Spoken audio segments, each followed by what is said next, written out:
अस्सलाम वालेकुम। मोहम्मद सिद्दीक मिटवर बाला मोरू किस्सो ऐसा नो भलाई नसीब बाग अकुल मसरूर शाद आबाद पार नंबर 42। वरी इस्माइल फ़रिश्तो जेको आसमान अव्वल ते मोकिलाए हाज़िर ख़िज़मत थियो ऐं चयो अस्सलाम अलैका या रसूलल्लाह सल्लल्लाहु अलैहि वसल्लम, मुंहिंजे परवरदिगार मूंखे मोकिलियो तव्हांजी अताअत करियां। आउं हाज़िर आहियां तव्हां सल्लल्लाहु अलैहि वसल्लम जेको बि हुकुम ॾियो इहो बजा आणियां।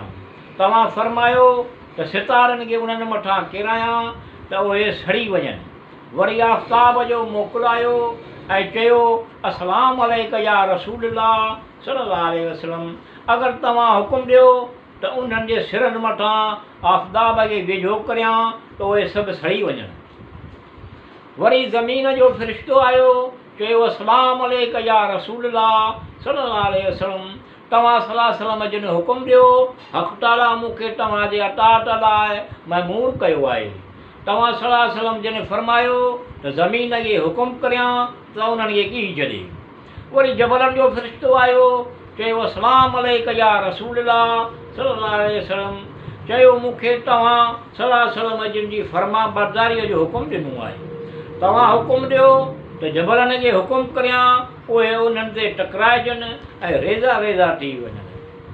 वरी दरियाहनि जो फ़रिश्तो आयो, चयो अस्सलाम अलैका या रसूलल्लाह सल्लल्लाहु अलैहि वसल्लम, ख़ुदा हुकुम ॾिनो आहे तव्हां सल्लल्लाहु अलैहि वसल्लम जेकी बि फ़रमायो उन जी तमील करियां।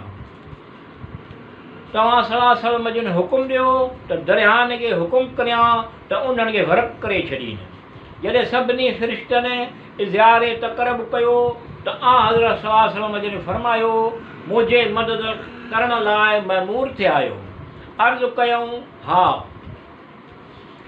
त हज़रत सल्लल्लाहु अलैहि वसल्लम जिन संदन मुंहुं मुबारक आसमान जे तरफ़ बुलंद कयो ऐं इरशाद फ़रमायो त पालण वारा ऐं अज़ाब जे लाइ त मबऊस कोन थियो आहियां, बल्कि उन करे मबऊस थियो आहियां त आलमीननि जे लाइ रहमत आहियां।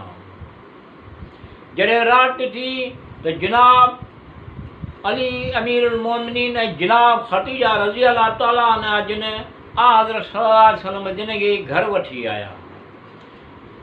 हज़रत सल्लल्लाहु अलैहि वसल्लम जिन जे वेहण जे जाइ ते हिकु वॾो पथर नसब करे छॾियो। जॾहिं मुशरिकनि खे ख़बर पई त हज़रत सल्लल्लाहु अलैहि वसल्लम जॾहिं वापसि आया आहिनि त वरी घर ते पथर जा मींहं वसायाऊं, लेकिन हज़रत सल्लल्लाहु अलैहि वसल्लम जिन ताईं इहे पथर रसंदा कोन हुया।